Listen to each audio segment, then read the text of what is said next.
My name is Harold, and at 32 years old, I never expected my scientific research to make national headlines. That morning, as notifications flooded my phone about my thesis publication, I received a call from my sister Sandra.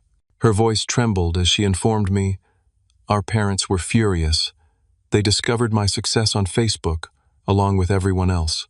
It brought back memories of when I turned 18, and they declared I was on my own financially, a stark contrast to the luxury condo they purchased for Sandra's 21st birthday." Before I dive into this story, let me know where you're watching from in the comments. Hit that subscribe button and join me for a journey about family, perseverance, and finding success on your own terms. Growing up in a middle-class suburban neighborhood in California, our family seemed picture-perfect from the outside. Our two-story home sat on a quiet street lined with palm trees, where my parents had settled after my father secured a management position at a local insurance company. My mother worked part-time as a dental hygienist, allowing her to be home most afternoons when I returned from school. From an early age, they instilled in me the value of academic excellence, often reminding me that education was the key to success in America. My childhood bedroom walls were decorated with academic achievement certificates rather than sports posters. While other kids enjoyed summer camps and leisurely weekends, mine were filled with additional reading assignments and math workbooks. I didn't particularly mind. I genuinely enjoyed learning and found satisfaction in solving complex problems. Everything changed when my sister Sandra was born when I was 7 years old. From the moment she arrived, it was clear she held a special place in our family dynamic. My parents' faces would light up when she entered a room, their voices softening when they spoke to her. Sandra received a level of unconditional affection I realized I had never experienced. "Your sister is still young, Harold," my mother would say whenever I pointed out the discrepancy in how we were treated. "She needs more attention now. You're already such a responsible boy." Despite the shifting family dynamics, I continued to excel academically. In elementary school, I won the district science fair 3 years running. By middle school, I was placed in advanced classes across all subjects. My freshman year of high school, I scored in the top percentile on standardized tests, earning recognition from the state educational board. "That's expected," my father said when I showed him the congratulatory letter. "You've always been smart. Now you need to focus on how to translate that into a stable career." The turning point in my academic journey came during junior year when Mr. Patterson, my chemistry teacher, took me aside after class one day. I had just presented a research project on renewable energy sources that had earned me an A+. "Harold, you have a genuine gift for scientific inquiry," he said, his eyes bright with enthusiasm. "Have you considered pursuing research as a career? With your analytical mind, you could make real contributions to the field." That conversation planted a seed that would eventually blossom into my life's passion. For the first time, someone saw beyond my grades to the potential of what I could create and discover. It was addictive, that feeling of being truly seen. While my academic interests were flourishing, my parents continued emphasizing the importance of self-sufficiency. "Nothing worth having comes easily," my father would lecture during dinner. "You need to work for what you want in this world." This philosophy manifested in practical ways. When I turned 16 and needed a computer for school projects, my parents refused to purchase one outright. "If you want a computer, you'll need to earn it," my father said firmly. "It will mean more to you that way." So I took a part-time job stocking shelves at the local grocery store, working weekends and evenings after completing my homework. For 6 months, I saved every dollar until finally purchasing a modest desktop computer. The pride I felt setting it up in my room was undeniable, though it came with the exhaustion of balancing work and school. By senior year, I had my sights set on prestigious universities with strong science programs. When acceptance letters arrived, including one from an Ivy League school across the country, I was ecstatic. My parents, however, were not. "The state university is only 30 minutes away," my mother argued. "You could live at home and save money. Why go into debt when there's a perfectly good school nearby?" "Because the research opportunities at Eastridge are unmatched," I explained, trying to contain my frustration. "Professor Williams there is doing groundbreaking work in materials science. I could learn directly from him. You and your big dreams," my father scoffed. Sometimes practicality needs to come before ambition. The tension built over weeks, culminating in a painful conversation in our living room one evening. I had just received confirmation of a partial scholarship that would cover about half the tuition, but it still left a significant financial gap. "If you insist on going across the country instead of the sensible option," my father said, his voice unnervingly calm, "then you need to understand something. You will be on your own financially. We will not be contributing to your education or living expenses." "But you always said you were saving for my college," I protested, feeling the ground shift beneath me. "For a reasonable college choice," my mother interjected. "This is your decision, Harold, and with adult decisions come adult responsibilities." As their words sank in, I felt a complex mix of betrayal, determination, and fear. The dream university suddenly seemed much farther away, but something inside me hardened. If independence was the price of pursuing my passion, then I would pay it. "I understand," I replied, my voice steadier than I felt inside. "I'll figure it out on my own." What I didn't understand then was how those words would shape the next decade of my life, creating a divide that would eventually span much more than just physical distance. The journey to Eastridge University marked my first real taste of independence. I packed everything I owned into my 15-year-old Honda Civic, a graduation present from my grandparents before they passed. The car had over 150,000 miles on it and made alarming noises when it exceeded 60 miles per hour, but it was mine. My parents stood in the driveway as I loaded the final items, their expressions a mixture of disapproval and resignation. "Call us when you get there," my mother said, giving me a brief hug. My father simply nodded, adding, "Drive safely." No mention of visiting, no promises to send care packages or check in regularly. The message was clear. I had chosen this path, and I would walk it alone. The 3-day drive across the country gave me plenty of time to alternate between excitement about my future and anxiety about how I would manage financially. The partial scholarship would cover tuition, but housing, food, books, and other expenses would be entirely my responsibility. Arriving at Eastridge was both exhilarating and overwhelming. The campus sprawled across acres of manicured lawns and historic buildings, filled with students who seemed far more confident and prepared than I felt. My assigned dormitory was a century-old building with minimal amenities. I shared a cramped room with Brian Mitchell, a music theory major from Seattle with an easy laugh and perpetually disheveled appearance. "So your parents just cut you off?" Brian asked one night after I explained my situation. "That's rough, man." "They made their position clear," I replied, trying to sound more matter-of-fact than hurt. "But I have a plan." That plan involved an exhausting schedule. I took a full course load of science and mathematics classes, worked 20 hours weekly at the university library shelving books, delivered pizzas 3 nights a week, and spent weekend mornings washing dishes at a local diner.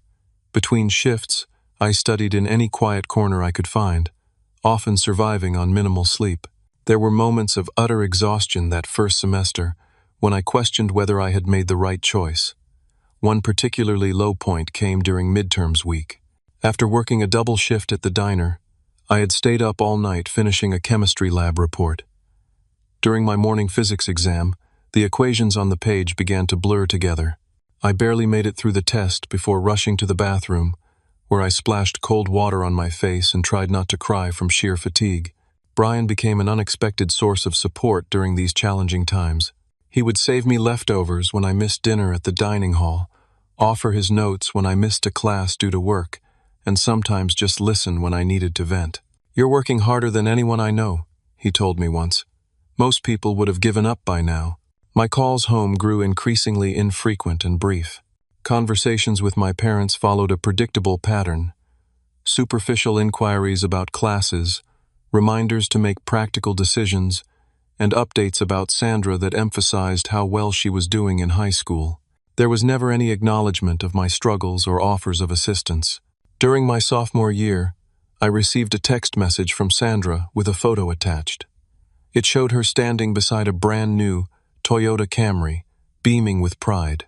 The caption read, "Mom and Dad's graduation gift. Isn't it awesome?" I stared at the image for a long time, a knot forming in my stomach. The car was worth at least 4 times what my used Honda had cost. I typed several responses, deleting each one before finally settling on, "Congrats, drive safely." That Thanksgiving, I couldn't afford the flight home. When I called to inform my parents, my mother sounded disappointed but offered no solution. "That's unfortunate," she said. "We'll miss you at dinner." I spent the holiday in the nearly empty dormitory, eating microwaved turkey dinner with the handful of international students who also remained on campus.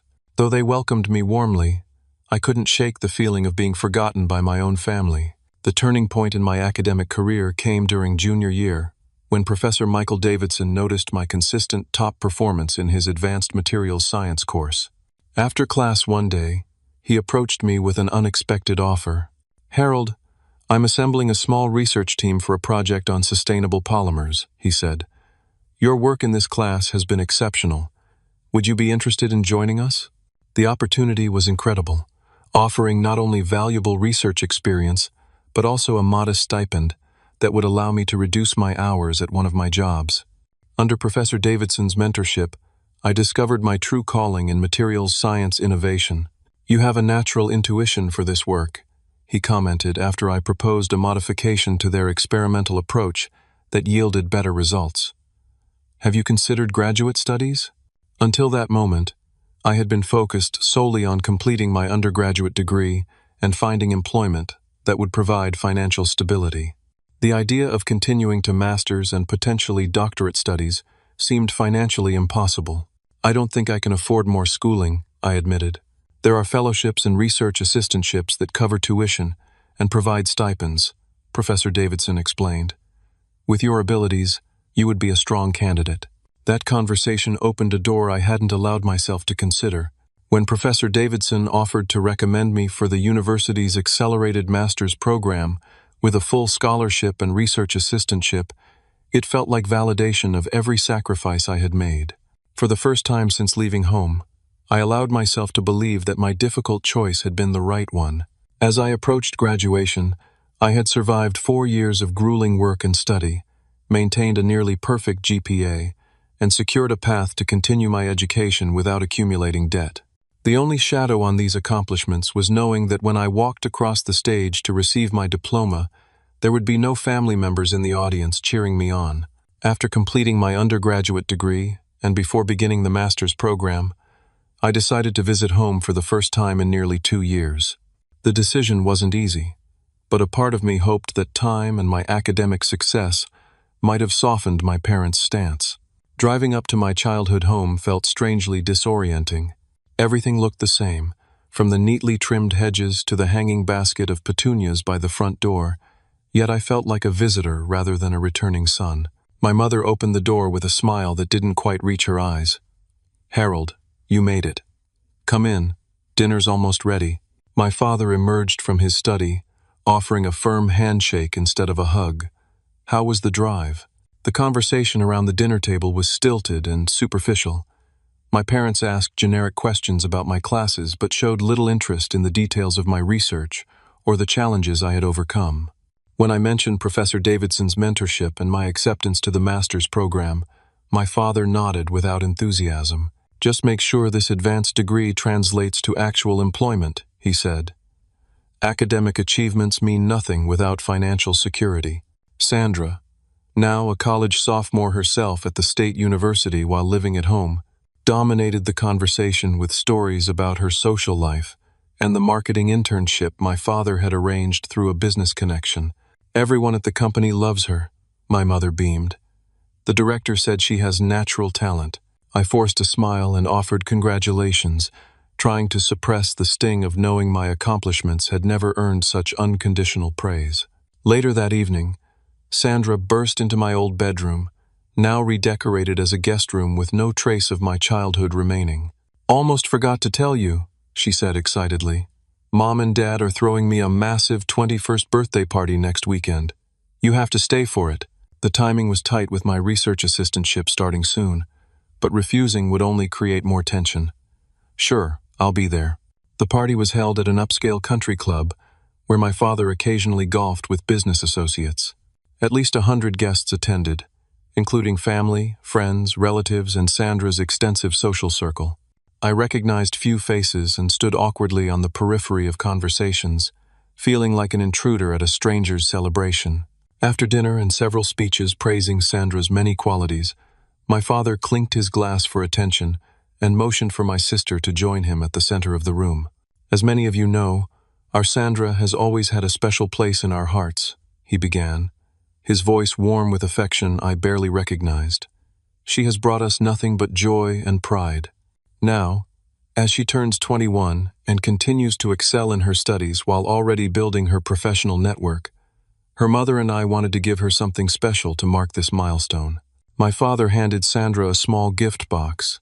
She opened it with theatrical excitement, pulling out a key attached to a silver keychain. "Is this what I think it is?" she gasped, though her lack of genuine surprise suggested she already knew what was coming. "Why don't we all find out?" my father replied with a grin. "Everyone, please join us outside."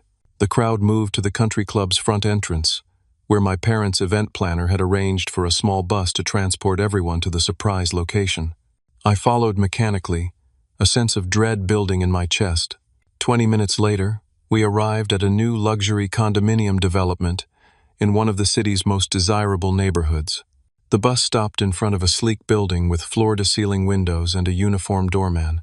"Welcome to the Westmont," my father announced proudly as the group disembarked, and specifically, to Unit 1203, Sandra's new home. The crowd erupted in gasps and congratulations as Sandra squealed in delight. I stood frozen, unable to process what was happening. A condo in this neighborhood easily cost 7 figures, more money than I could hope to accumulate in decades of work. We were ushered up to the 12th floor, where Sandra unlocked the door to reveal a completely furnished 2-bedroom apartment with panoramic city views, designer furniture, and state-of-the-art appliances. The interior designer who had coordinated the space guided the tour, pointing out custom features and exclusive materials.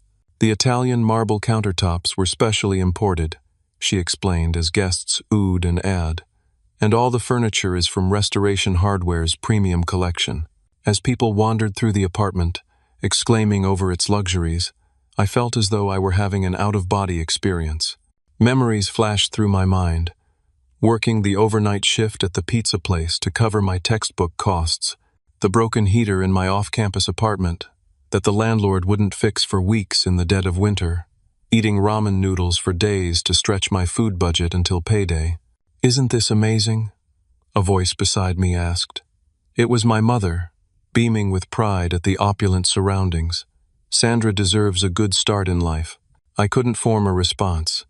The implication that I somehow hadn't deserved the same consideration left me speechless. Later, as the party continued with champagne flowing freely, I found Sandra alone in the kitchen, arranging flowers in a crystal vase. "Congratulations," I managed, trying to keep bitterness from my voice. "It's quite a place." "Thanks. I still can't believe it's mine," she gushed. "Mom and Dad said I can live here while finishing college, and then keep it as an investment property if I want to move somewhere else later." "That's very generous," I said carefully. Sandra paused, a flicker of discomfort crossing her face. "They wanted to make sure I could focus on school without worrying about housing costs. You know how they are about education coming first." The irony was so sharp it felt like a physical pain in my chest. I excused myself and found a quiet hallway where I could breathe and gather my thoughts. That's where my father found me 10 minutes later. "Everything all right?" "You disappeared from the celebration," he said, his tone suggesting mild annoyance rather than concern. "I'm trying to understand something," I replied, fighting to keep my voice steady. "When I was 18, you told me I was on my own financially if I chose to attend Eastridge. I've worked multiple jobs through college, barely slept, and nearly burned out trying to stay afloat while maintaining my grades. And now you buy Sandra a luxury condo so she can focus on her education without financial stress?" My father's expression hardened. "Your situations are completely different. You chose to leave home for an unnecessarily expensive school against our advice. Sandra listened to us and stayed local. So this is punishment for not following your plan for my life? Don't be dramatic, Harold. Life isn't fair. Sometimes siblings receive different things based on different circumstances.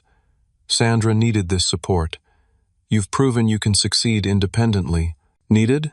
I echoed in disbelief. Or wanted? My father's jaw tightened. I don't appreciate your attitude. This is Sandra's special day, and you're making it about yourself. I expected more maturity from you.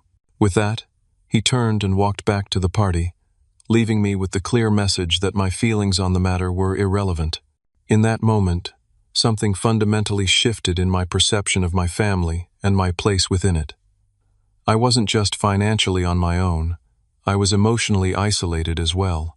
I stayed just long enough to avoid creating a scene, then quietly told Sandra I had an early drive the next day and needed to leave. I didn't say goodbye to my parents, who were busy chatting with guests. Back at my childhood home, I packed my few belongings and wrote a brief note saying I had left early due to research commitments. By midnight, I was on the highway, heading not back to Eastridge, but in an entirely different direction, tears blurring my vision as I drove away from the family that had made their priorities abundantly clear.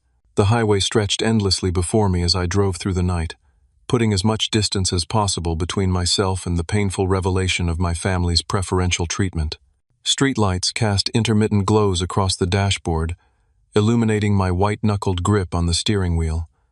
I had no clear destination in mind, just a desperate need to escape.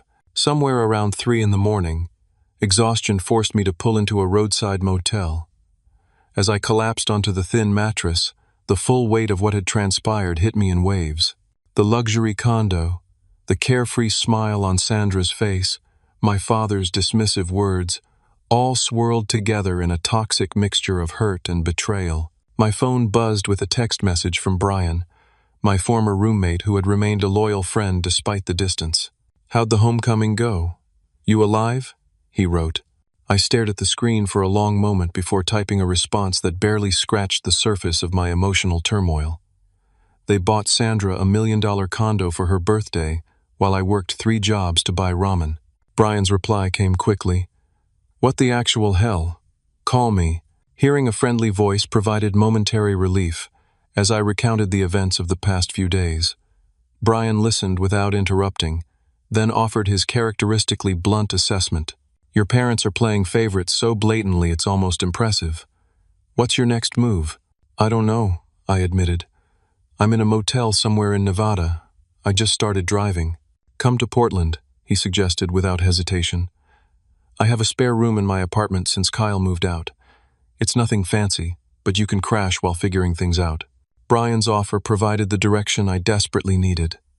2 days later, I arrived in Portland, Oregon, a city I had never visited but would soon call home. His apartment was a modest 2-bedroom in an older building near the university, where he was completing his PhD in musicology. "Welcome to Casa Mitchell," he announced, showing me to a small room with just enough space for a bed and desk. Bathrooms down the hall, kitchen's a disaster, and the neighbors think 3 a.m. is the perfect time to practice bass guitar. But the rent's cheap, and the location's decent. "It's perfect," I said sincerely. After years of dormitories and shared housing, the simple room felt like a sanctuary. Over the next few weeks, I researched my options. Transferring my master's program across the country mid-year would be challenging, but remaining in my current university was financially and emotionally untenable. After reviewing several programs, I found that Portland State University had a respected materials science department with a focus on environmental applications, aligning perfectly with my research interests. "They're still accepting PhD applications for fall admission," I told Brian one evening. "If I apply directly to the doctoral program and bypass finishing my master's, I might be able to secure funding." "Go for it," he encouraged. "You've got the credentials, and honestly, a fresh start might be exactly what you need." The application process was grueling, requiring transcripts, recommendation letters, research proposals, and statements of purpose. Professor Davidson was surprised by my decision but supportive, writing a glowing recommendation that emphasized my resilience and innovative thinking. "You have enormous potential, Harold," he wrote in an email. "While I'm disappointed to lose you from our program, I understand your need for a change. Portland State would be fortunate to have you. 2 months after applying, I received the news I had been hoping for: acceptance to the PhD program with a full tuition waiver and research assistantship. The financial package wasn't lavish, but it would allow me to focus on my studies without working multiple side jobs for the first time in my academic career. My initial meeting with Professor Elizabeth Winters, who would become my doctoral advisor, cemented my confidence in the decision. A pioneering researcher in sustainable materials, she had a reputation for being demanding but fair, pushing her students toward excellence while providing genuine mentorship. Your proposal on biodegradable polymers derived from agricultural waste is intriguing, she said during our first meeting, her keen eyes studying me over reading glasses. It's ambitious, possibly too ambitious for the typical doctoral timeline, but I appreciate researchers who aim high. Under her guidance, I refined my research focus to developing recyclable materials that mimicked the durability of plastics without their environmental persistence. The work was challenging and exciting, offering both intellectual stimulation and the potential for real-world impact. As I settled into my new life in Portland, I made the difficult decision to limit contact with my family. When my mother called asking why I had left without saying goodbye, I provided minimal information about my relocation. I've transferred to a doctoral program in Portland, I explained, keeping my tone neutral. It's a better fit for my research interests. Portland? But that's even farther away, she protested. Why would you make such an impulsive decision without discussing it with us? I'm an adult making my own choices, I replied, echoing the independence they had forced upon me years ago. Just as you said I should. The conversation ended awkwardly, with my mother expressing disappointment in my continued determination to distance yourself from the family. My father, true to form, did not call at all. Sandra reached out several times, leaving voicemails that ranged from confused to hurt. Mom says you moved across the country again. What's going on? Are you mad about something? Call me back, please. I couldn't bring myself to return her calls. Sandra wasn't deliberately cruel, but she remained oblivious to the disparity in how we had been treated, a blindness that felt like a form of complicity. Occasionally, emails would arrive from my parents, typically brief inquiries about my well-being wrapped in thinly veiled criticism about my life choices. None contained any acknowledgement of the inequality that had driven me away or apologies for their role in it. With physical distance providing emotional protection, I gradually built a new support system. Fellow doctoral candidates in my research group became friends and confidants.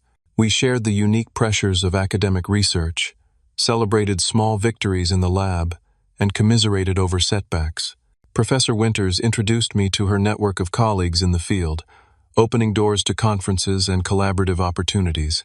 Family is sometimes who you choose, not who you're born to. Brian told me one evening as we shared beers with a group of friends who had gathered at our apartment for dinner. Looking around at the diverse collection of people who had welcomed me into their lives without judgment, I felt the truth of his words. These connections, based on mutual respect and shared experiences rather than obligation, were healing wounds I hadn't fully acknowledged.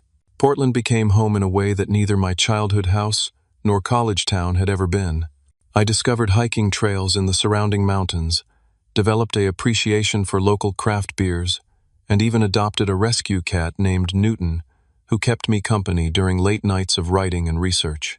The painful memories didn't disappear, but they gradually lost their sharp edges.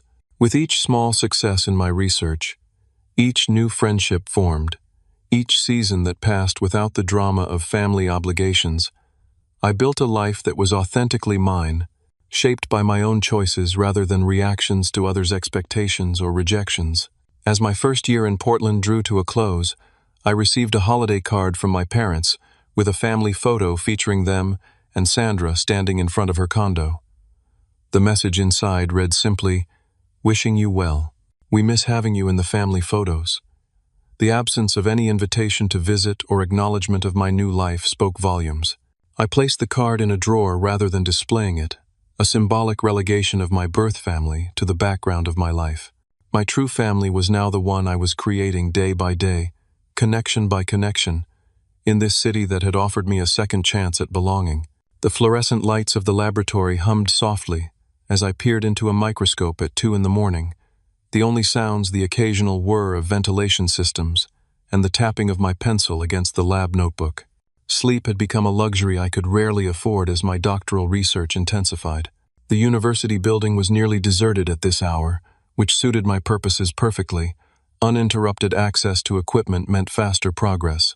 "I thought I might find you here," came a voice from the doorway. It was Jessica Lawson, another doctoral candidate whose research on sustainable adhesives occasionally overlapped with mine. "Do you ever sleep?" I straightened from the microscope, rubbing my eyes. "Sleep is for the weak and the well-adjusted." She laughed, setting a paper cup of coffee beside my notes. "Brought reinforcements. How's the sample degradation test going?" "Not great," I admitted, accepting the coffee gratefully. 3 months of work, and the polymer still breaks down too quickly under UV exposure. Back to the drawing board. This was the recurring pattern of my second year in the doctoral program. Promising theories followed by disappointing practical results. My research aimed to develop a plastic alternative that was both durable during use and completely biodegradable after disposal, a holy grail of materials science that had eluded researchers for decades. The initial experimental prototypes had seemed promising in preliminary tests, showing suitable strength and flexibility. But subsequent testing revealed fatal flaws. Some samples degraded too quickly when exposed to sunlight, making them impractical for real-world applications, while others proved too resistant to natural breakdown, defeating the environmental purpose. Each failure meant reformulating from scratch, adjusting chemical compositions, testing new additives, and running exhaustive analyses. The process was mentally and physically draining, compounded by the pressure of looming deadlines. "The department review committee wants updated results by next month," Professor Winters reminded me during our weekly meeting. "The continued funding depends on demonstrable progress." "I understand," I replied, though internally I was calculating how many more sleepless nights would be required to produce something worthy of presentation. "I'll have something substantial to show them." The university's research grant that supported my work was competitive and contingent on regular evaluations. Without it, continuing my education would become nearly impossible. Unlike many of my peers, I had no family financial safety net to fall back on if institutional funding disappeared. Late one night, after particularly frustrating lab results, I found myself sitting on the floor of my apartment, surrounded by research papers and failed testing data. Newton the cat curled contentedly in my lap, oblivious to my professional crisis. "What am I missing?" I muttered, scanning the chemical compositions for the 100th time. The fundamental challenge remained unchanged, creating a material strong enough for commercial use yet susceptible to natural decomposition when discarded. It seemed an impossible contradiction.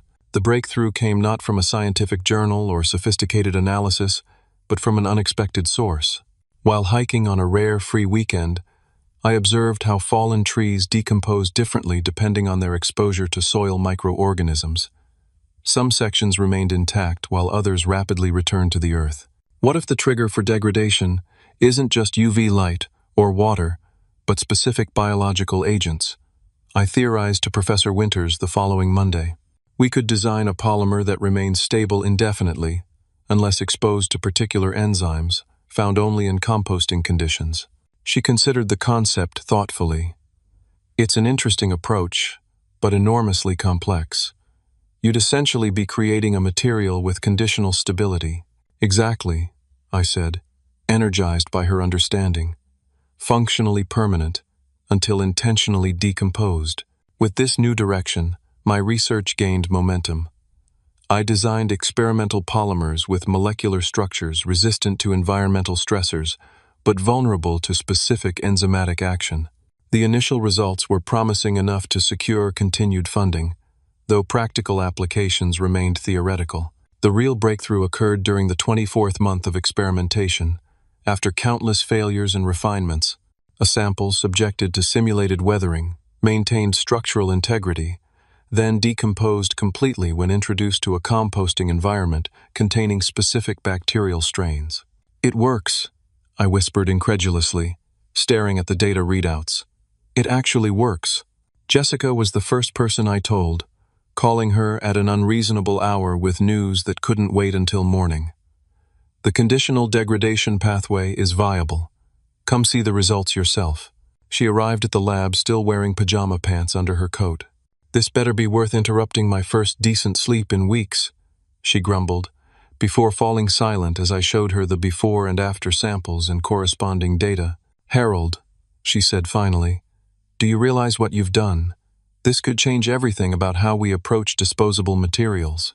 The following months were consumed by verification testing, refining the formula, and documenting the discovery process. Writing my dissertation became an all-consuming task, transforming complex scientific concepts into a cohesive narrative that explained both the methodology and potential applications. Professor Winters proved invaluable during this phase, reviewing drafts with meticulous attention and pushing me to clarify my reasoning where it became too technical or assumed too much background knowledge.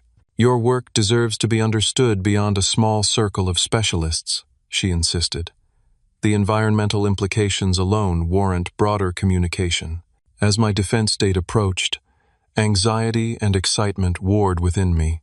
The dissertation committee would include not only university faculty, but visiting professors from other institutions, all experts who would scrutinize every aspect of my research. You're ready for this, Professor Winters assured me during our final preparation meeting. You know this material better than anyone. Trust that knowledge. The defense itself passed in a blur of questions, explanations, and scientific debate. For 3 hours, I presented my findings and responded to increasingly specific inquiries about methodology and implications. When it concluded, the committee asked me to wait outside while they deliberated.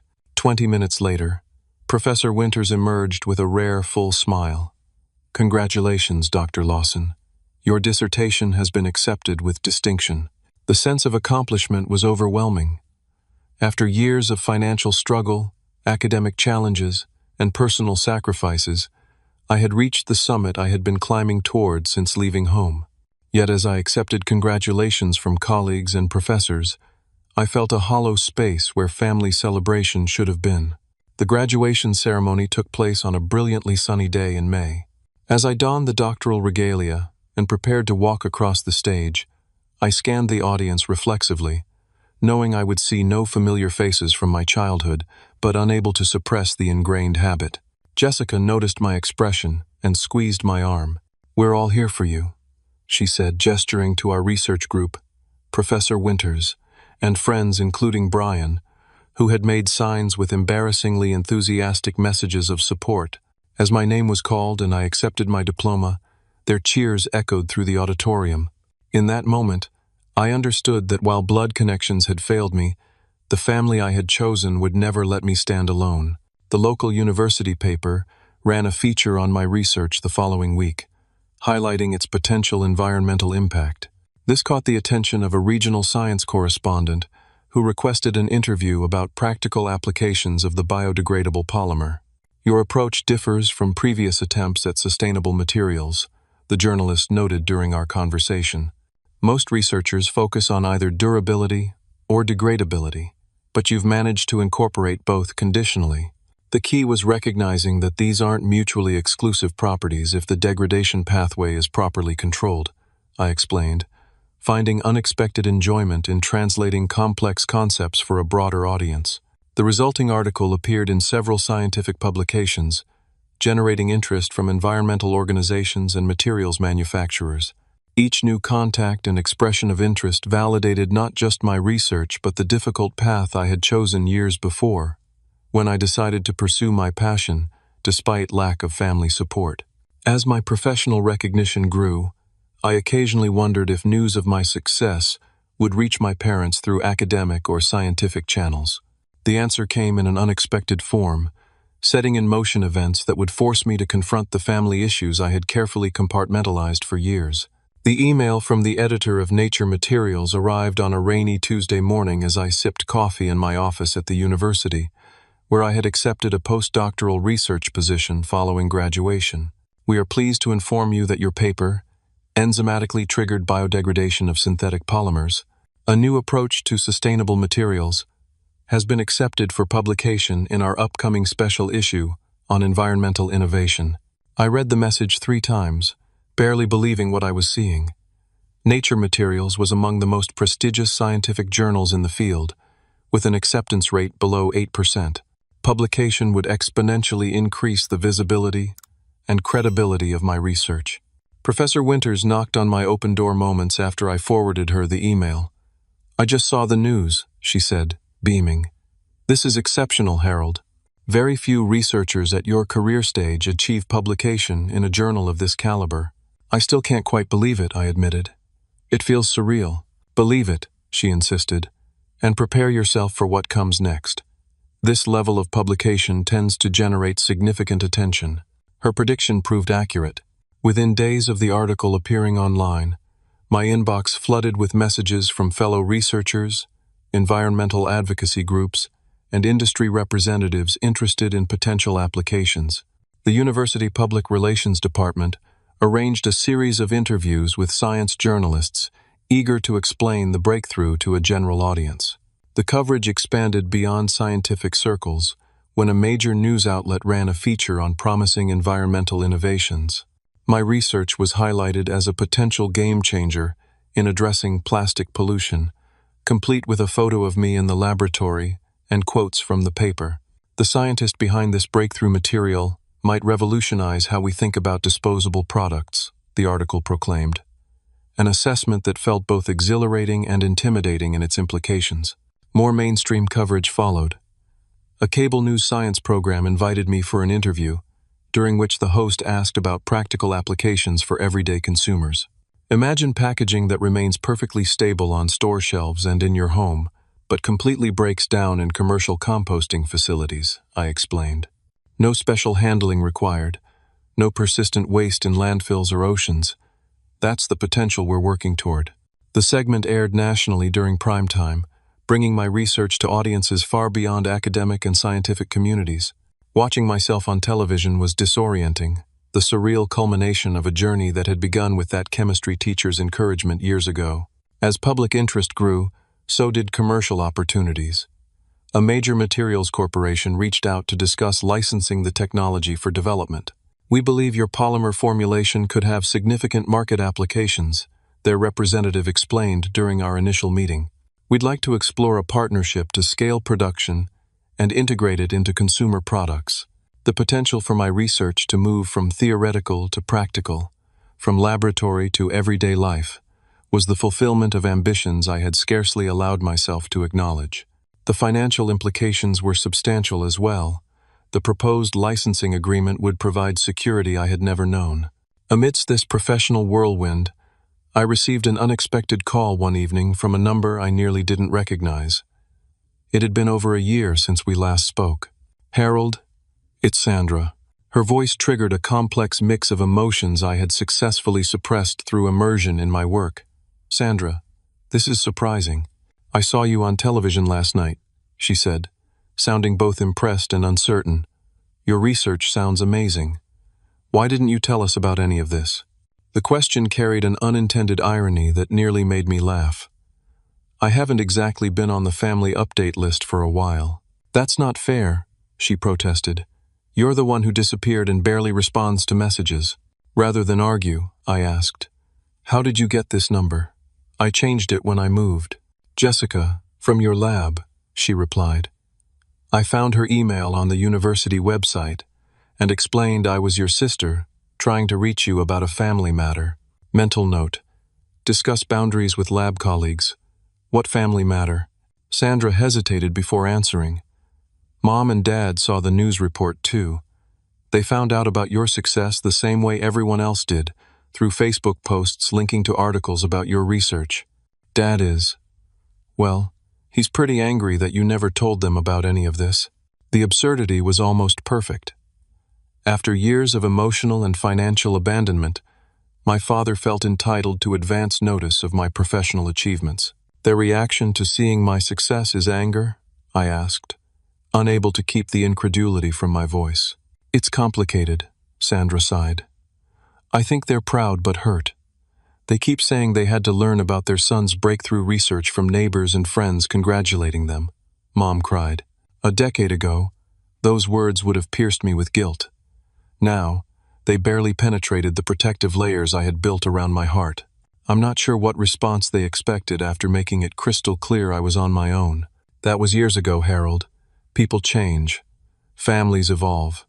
Her voice softened. Would you consider coming home for a visit? I think it's time to heal this rift. You've obviously done amazingly well on your own, so maybe now you can all move forward without the old baggage. The suggestion sent a surge of anxiety through me. I had carefully constructed a life without the emotional complications of my family relationships. Reopening those wounds seemed unnecessarily painful. I don't know, Sandra. I have a lot going on with the research and potential commercial applications. Just think about it, she urged. Things would be different now. You're not the struggling student anymore. You're Dr. Harold Williams, with nationally recognized research. The dynamics have changed. After we hung up, I sat in my darkened apartment, absently stroking Newton while considering Sandra's words. Had the dynamics truly changed, or had success simply made me valuable enough to acknowledge again? The cynical interpretation felt protective, but also exhausting to maintain. Over the next week, Sandra sent several texts with increasing urgency, culminating in, "Please come home next month for the weekend. I've already told Mom and Dad you're considering it. They want to reconnect." Jessica noticed my distraction during lab work and cornered me in the break room. "What's going on? You've been staring into space all week." When I explained the situation, she offered a perspective I hadn't considered. Maybe seeing them again would give you closure, if nothing else. You've built this amazing life and career, despite their lack of support. There's power in showing them that, whether or not they acknowledge it. Her words resonated with an unacknowledged desire. Perhaps a part of me did want them to see what I had accomplished, to understand what they had missed by withholding their support. Whether this desire was about validation or vindication, I wasn't entirely sure. After days of internal debate, I replied to Sandra, "I'll come for the weekend. No promises beyond that." Her response was immediate and enthusiastic. "That's wonderful. They'll be so happy. I promise things will be different this time." As I booked the flight to California, uncertainty mingled with a strange sense of anticipation. I had left as a rejected son seeking escape. I would return as a successful scientist on my own terms. Whatever happened during this reunion, I would no longer be defined by their approval or its absence. The question remaining was whether I could find a way to release the anger and hurt that had fueled so much of my determination, or if some wounds ran too deep for even time and success to heal. The airplane descended through clouds as the California coastline came into view, sunlight glinting off the Pacific Ocean. My stomach tightened with each foot of altitude lost, a physical manifestation of the emotional turbulence awaiting me below. "You doing okay?" The elderly woman beside me asked, noticing my white-knuckled grip on the armrest. "Just not a fan of landings," I replied with a forced smile, not wanting to explain that my anxiety had nothing to do with aviation and everything to do with the family reunion ahead. After retrieving my single carry-on bag, I rented a car rather than accepting Sandra's offer to pick me up. The small act of independence gave me control over at least one aspect of this uncertain weekend. I needed the option to leave on my terms if things went poorly. Sandra had suggested meeting at a coffee shop before heading to our parents' house, a neutral location where we could talk privately first. Driving to the agreed location, I recognized it as a place we had occasionally visited during my high school years, a small connection to a past life that felt increasingly distant. She was already waiting at an outside table, looking much the same as I remembered but with a new sophistication in her clothing and hairstyle. When she spotted me, her face lit up with a genuine smile that momentarily dissolved my reservations. "Harold!" She jumped up and embraced me before I could prepare myself for the contact. "I can't believe you're actually here." We settled at the table with our coffees. The initial conversation focused on safe topics: my flight, the weather, her marketing job at a local tech company. Eventually, she steered us toward the elephant in the room. "Before we go to the house, I want to say something," Sandra began, her expression turning serious. "I didn't fully understand what happened between you and our parents until recently. I was young and self-absorbed when you left for college, And later, when you moved away completely, I just accepted their narrative that you chose distance over family. I remained silent, waiting for her to continue. After seeing you on television, I pressed them for the full story. She looked down, stirring her coffee unnecessarily. They finally admitted how differently they treated us financially. The condo, the car, my tuition, compared to telling you that you were on your own. I had no idea, Harold. I always assumed they helped you the same way.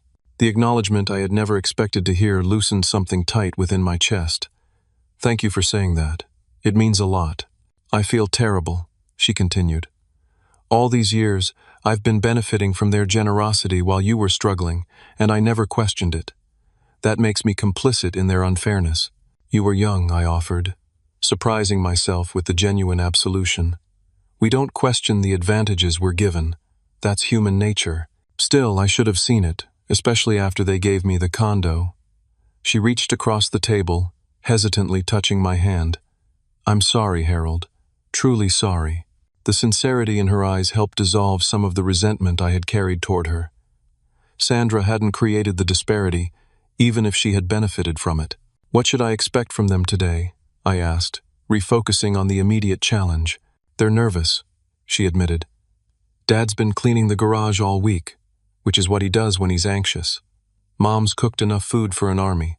They know they handled things badly, but they're not great at admitting mistakes. That's an understatement, I muttered. Give them a chance, she pleaded. They're trying, in their way. The drive to our childhood home felt surreal, like visiting a movie set of a life I once lived. Sandra followed in her car, giving me space to process alone. As I parked in the driveway, memories cascaded through my mind. Learning to ride a bike on this street, doing homework at the kitchen table, the painful conversation that had set me on my independent path. My mother opened the door before I reached it. She had aged noticeably, her hair now completely gray, lines around her eyes deeper than I remembered. For a moment she simply stared, as though confirming I was real, then stepped forward with uncharacteristic hesitation. Harold, she said, her voice thick with emotion. Welcome home. The hug that followed was awkward but genuine, breaking years of physical distance. My father appeared behind her, looking simultaneously older and exactly the same, his posture stiff with unspoken tension. Son, he said with a formal nod, extending his hand. I took it, noting the strength still present in his grip despite the years. Good to have you back. The initial hours were filled with careful conversation, everyone avoiding direct mention of the estrangement. My mother gave a tour of the house, pointing out minor renovations as though I were a visiting acquaintance rather than someone who had grown up in these rooms. My father asked polite questions about my current research, his interest seeming genuine if somewhat detached. It was during dinner, as my mother served her signature lasagna, that the facade finally cracked. Sandra mentioned an upcoming interview I had scheduled with a national science podcast, and my father set down his fork with deliberate precision. I still don't understand why we had to learn about all your achievements from strangers, he said, his tone carrying the first hint of the anger Sandra had mentioned. 4 years of groundbreaking research, and not once did you think to call and share your progress. The familiar spark of indignation flared within me, but I forced myself to respond calmly. Communication works both ways, Dad. You made it very clear where I stood when I left for college. That was about financial support for a specific decision, he countered. Not a complete severing of family ties. Wasn't it, though? I met his gaze directly. You said I was on my own if I chose Eastridge. Then you bought Sandra a luxury condo while I worked 3 jobs to afford ramen noodles. What message did you think that sent? My mother interjected, her voice quavering. We never meant for you to disappear from our lives, Harold. I didn't disappear, I corrected. I adapted to the reality you created. When you showed me so clearly that Sandra was worth investing in but I wasn't, I made the only choice that preserved my self-respect. I built my own life without your help. A heavy silence fell over the table. My father looked down at his plate, jaw working as he processed my words. When he finally spoke, his voice contained something I had rarely heard from him: uncertainty. We thought we were teaching you independence, he said slowly. You were always so capable, so determined. Sandra was different, more fragile. We worried she wouldn't manage without support. So I was punished for being capable? Not punished, my mother insisted. We truly believed you would thrive regardless of circumstance. And look at what you've accomplished. You've exceeded every expectation, in spite of being cut off, not because of it, I clarified. Do you have any idea how close I came to dropping out from exhaustion? How many nights I went hungry because I had to choose between food and textbooks? My parents exchanged pained glances, the impact of my words visibly hitting home. Sandra reached under the table and squeezed my hand in silent support. We made a mistake, my father said finally, the admission clearly difficult for him. A serious mistake in how we handled things. At the time, it seemed like the right approach for each of you, but we never considered how it would look or feel from your perspective. We were trying to be good parents, my mother added, tears gathering in her eyes. But we failed you, Harold, and I am so sorry. The apology I had never expected to hear hung in the air between us. For years I had carried the weight of their rejection, using it as fuel for my determination, but also as a shield against further hurt. Now that shield wavered, leaving me vulnerable but also somehow lighter. I needed to hear that, I acknowledged quietly. For a long time, I thought you simply valued Sandra more than me. Never, my mother insisted. We were misguided, but we loved you both equally. We just expressed it very differently, and that was wrong. We're proud of you, son, my father added, emotion making his voice rough. What you've accomplished, completely on your own. It's extraordinary. I watch that interview sometimes and think, that's my boy. The conversation continued late into the evening, years of misunderstandings and hurt gradually giving way to tentative understanding. The damage couldn't be undone in a single night, but the foundation for healing had been laid. As the weekend progressed, small moments of connection accumulated. My father showed interest in the technical details of my research, revealing a genuine pride in my achievements. My mother pulled out photo albums, filling me in on family events I had missed. Sandra and I rebuilt our sibling bond, no longer separated by the disparity in how we had been treated. On my final morning, before heading to the airport, I sat alone on the back porch, reflecting on the unexpected turn this visit had taken. My father joined me, offering a cup of coffee as he settled into the adjacent chair. I've been thinking about what you said, he began, about being punished for capability. That was never our intention, but intentions don't change impact. We should have supported both of you, just in different ways appropriate to your needs. I appreciate you acknowledging that, I replied. The irony is, we thought we were preparing you for the real world. He shook his head ruefully. Instead, we nearly lost you completely. The experience did teach me something valuable, I admitted. It showed me I could rely on myself when necessary. That knowledge gave me confidence in my research when results weren't coming and funding was uncertain. You shouldn't have had to learn that lesson so harshly. He paused, seeming to gather his thoughts. There's something else I wanted to tell you. San Francisco State is expanding their materials science department. They're looking for researchers with industry connections, like what you're developing with that corporation. It would put you much closer to home, if that's something you might consider. The suggestion hung in the air between us, not a demand but an invitation. A year ago, I would have rejected it outright, seeing it as another attempt to control my choices. Now, I recognized it as an olive branch, an expression of desire for continued connection. I'll look into it, I promised, not committing but not dismissing the idea either. My current position has another year, but after that, I'm open to possibilities. As I prepared to leave, my mother pressed a small package into my hands. Just something to remind you that no matter where you go, you have a home here now. On the plane, I unwrapped it to find a framed photo of the four of us from the weekend, our first family picture in over 4 years. Despite the lingering awkwardness visible in our postures, there was also genuine warmth in our expressions, the beginning of something new rather than a return to the past. The journey from rejected son to respected scientist had been long and often painful. The family that had once pushed me away was now reaching out, not because of my success but because they had recognized their mistake. The reconciliation wasn't perfect or complete, but it was authentic.